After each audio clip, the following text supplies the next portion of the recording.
Plasmolisis. Plasmolisis adalah peristiwa terlepasnya protoplasma dari dinding sel karena sel berada dalam larutan hipertonik. Plasmolisis terjadi jika sel diletakkan di larutan garam yang terkonsentrasi.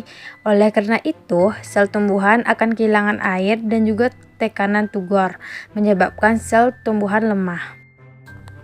Hal ini terjadi karena tekanan yang terus berkurang hingga di suatu titik di mana protoplasma sel terkelupas dari dinding sel dan menyebabkan adanya jarak antara dinding sel dengan membran, yang pada akhirnya terjadilah peristiwa sitolisis, yaitu runtuhnya seluruh dinding sel. Ini adalah contoh dari plasmolisis yang mana setelah diberi larutan garam, membran sel pada sebelah kanan terlepas dari dinding sel, yang mana menyebabkan tumbuhan menjadi layu.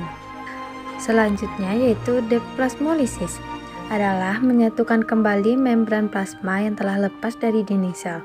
Deplasmolisis terjadi jika sel tumbuhan diletakkan atau dimasukkan ke dalam larutan hipotonik.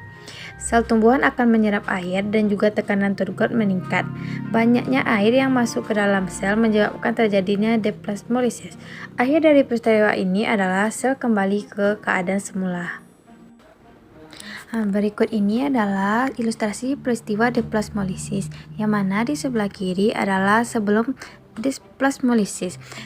Lalu setelah diberi larutan hipotonik, membran sel mengembang dan menempel kembali kepada dinding sel. Selanjutnya yaitu pergerakan sel. Pergerakan sel merupakan salah satu ciri dari sel hidup. Gerakan ini disebabkan adanya aliran sitoplasma.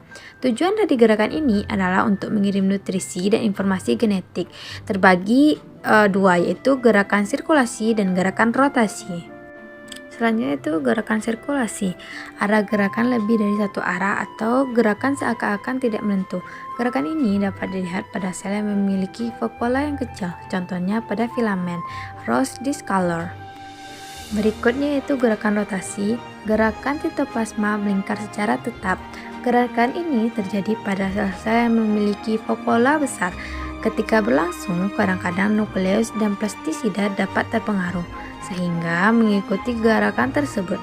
Contoh kloroplas pada daun Hydrilla vertuculata.